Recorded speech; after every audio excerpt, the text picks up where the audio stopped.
ถ่ายกามาจบอยู่ที่ชาบูเนาะยางอ้อมจนเมื่อยช่วยใจทางเดือดทำมาชาบูอยู่ดีพ่อแม่พี่น้องอันนั้นครั้งแรกของเบากี้นี่ของแดงของเบากี้สาวไข่มุก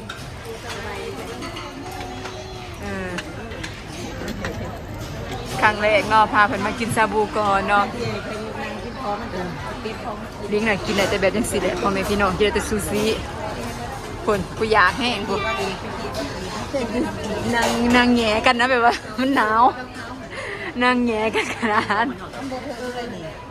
อะไรจริงวะถึงโอ้ยก็ต้องกินเลยนะกินโหลดบุกจะก็ต้องกินมันเบิดนะมันบริใจจริงว่าแต่จะนั่งเป็น2 ทีแต่ว่าตัวย่างเนี่ยกันมันจึงอบอุ่นเอ้าเมื่อกี้กินถนัดอยู่ที่นั่นจะสิบขับได้กินหมดเสียจ้า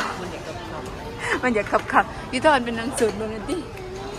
นางผู้เดียวกินสบายกินผู้อย่างอื่นคือ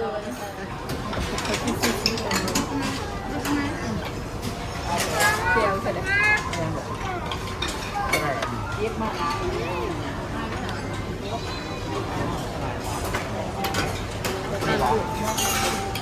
เอาตัวนี้มีถอดกรองนี่อันนี้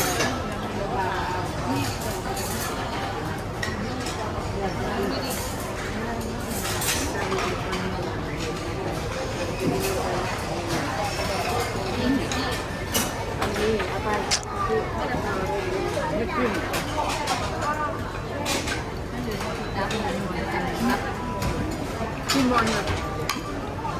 บบ้านแล้วเอาบ้างเนี่ยว่าไม่มีเจ้าดิไม่มีขี้ดิ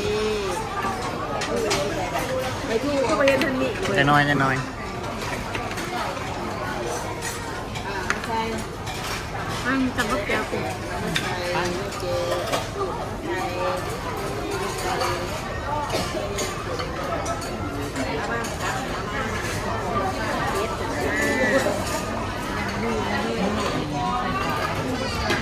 จานออกมาเลยแล้วว่าจานเป็นเป็นเนื้อกระเทือกอยู่เป็นวุ้นๆอยู่มันนอกเขาได้เมื่อกินยานแต่บ่ได้กินอ้าวกินน้ำซีอิมกินตัวนี้ก็กินกุ้งได้ร้ายกินกุ้งได้ร้าย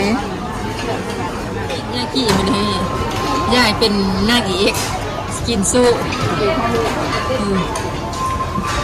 ยิบเอาหัวขนาดหนาจนแบบว่าแทบโตนลงหูคนกินเนาะนี่แหละกันอยู่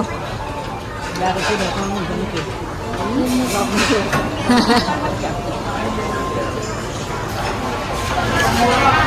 อเพิ่งหนักเนี่ยด้วยกันแล้วทั้งหนากินแต่แบบนี้สิเด้แย่สิเด้อ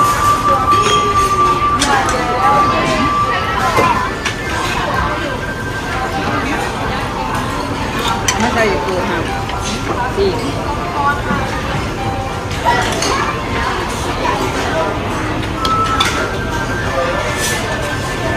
อ๋อ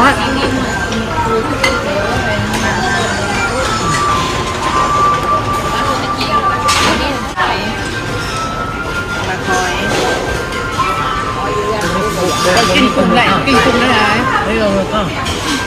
ลาหมึกกูเห็นปลาหมึกไม่ใช่ปลาหมึกแต่ปลาหมึกใส่แกงไม่แต่หมึกขนาดไม่แต่หมึกไงหมึกกี่นี่มันมีกุ้งตัวไงอยู่เลยกุ้งไม่นัก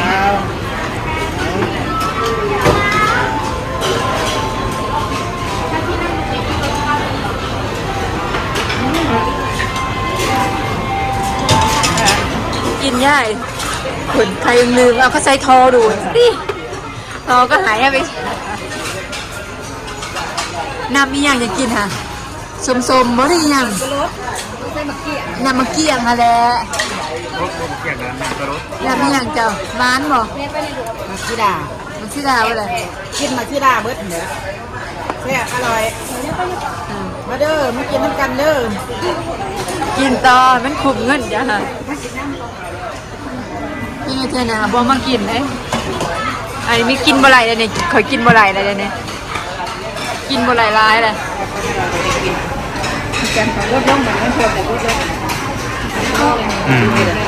ซูชิกินอะไรซูชิเตียงมันถึงเท่าไหร่ ยังบ่ได้นะมันดอกเนาะ เอา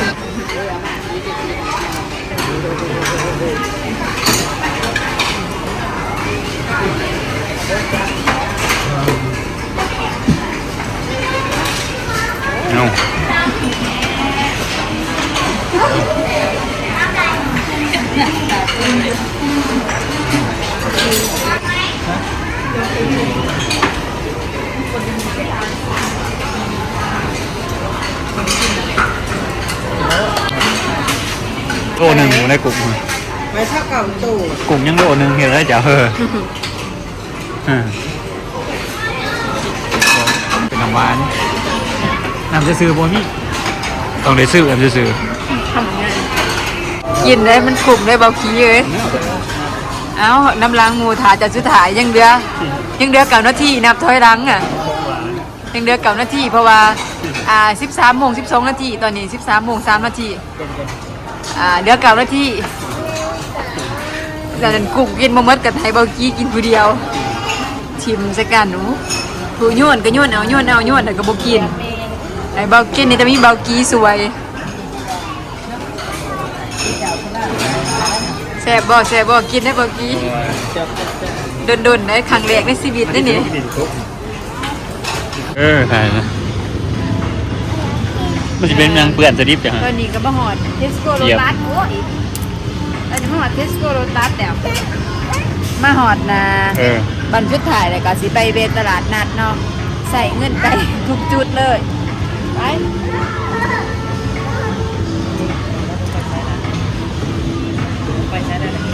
ดีแล้วมันยังบ่ไปใช้ยังบ่รู้ ดึงไปเลย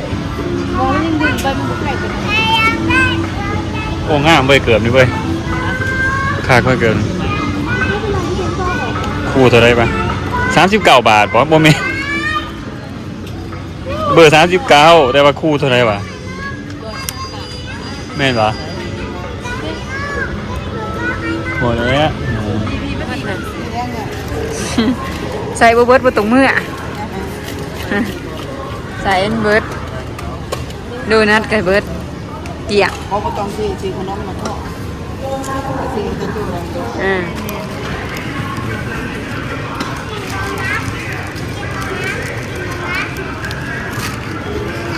เอากล่องเดี๋ยว รีวิวเป็นยังนี่เฮ็ดจังไดนี่อันไหนเป็นยังนี่โอ้69 บาทมานี่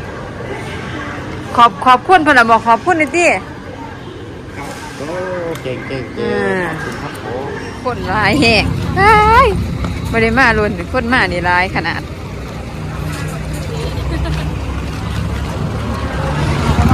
ไปรอเบิ่งแล้วใครนี่เป็นตะแสบเว้ยเสากล้วยแล้วนี่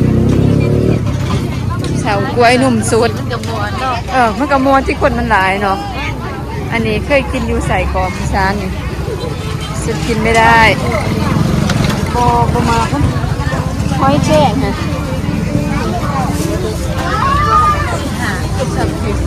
กูกินบ่ได้คุณจำสิกินคนหลายๆอาหารกันกินแล้วโอ้ใส่กรอกเห็นบ่จะไม่เป็นตะแสบปวดเบิ่งนี่แต่มันหอนหลายน้ำเค้กอันนี้ซีดบ่เค็มสักยานี่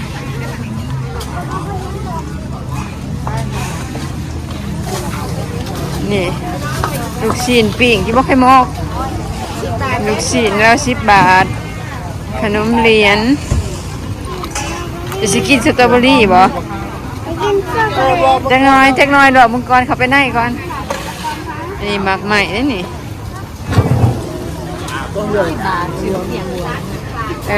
30 บาทเป็นอันจริงเอามาจะออกมาจังซื้อมัดหนึ่ง30 บาทเดี๋ยวให้แม่งผูอยู่นี่ไม่กลัวยินเอาออกพี่โกดทุ่งหนึ่งเท่าไรเด้เนาะโอ้ทุ่ง70 บาทนี่สั่งมาหอหานกระเป๋าเลย2จะมายางไว้แท้2 คนจ้ะซื้อกระเป๋าบ่นี่พอท่านซื้อเนาะเบิ่งก่อนเดี๋ยวไปยงซีด50 บาท นี่ทอดตีนกอกตีนไก่ทอดนี่ตูดไก่ อันนี้ยำโอ้ยำเป็นโมเขากินบ่ได้ยำมันเอาบ่ย่าย100 บาทยำใส่ตันนี่ซูชินี่จันสมอนเอาอีกบ่จักบาทนี่ซูชินี่อันนี้100นึง20 บาทกินบ่เบิดดอกอันนี้ก็กินก็แพนนี่แม่นบ่ฮะโอ้คนละคิดว่าเขา อันนี้ก็คิดว่าก็กินพันก็อันนี้บ่แม่นเนาะเจ๊เลยอย่าว่าคนไทยก็กินอันนี้แล้วก็พันกับอันนี้คิดว่าคือกันกับสายไหมนะ เอาไปกินดิน แต่จริงๆน่ะ กินกับเขาก็ยังคิดอยากจะยำไป ปลาเผานี่ 110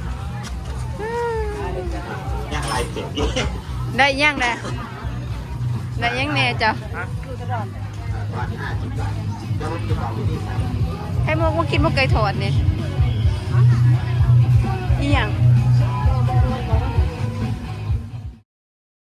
การไปเที่ยวอุบุญและตลาดนัดซองเมกลาวไทยก็จบลงแล้วพ่อแม่พี่น้องคลิปนี้ก็ขอฝากพ่อแม่พี่น้องอย่าลืมกดไลค์ช่วยเป็นกำลังใจส่งลิงก์สาวดาวในเด้อมันกินวุ่นเป๊ปซี่สู้พ่อแม่พี่น้องบ๊ายบายเจอกันคลิปหน้า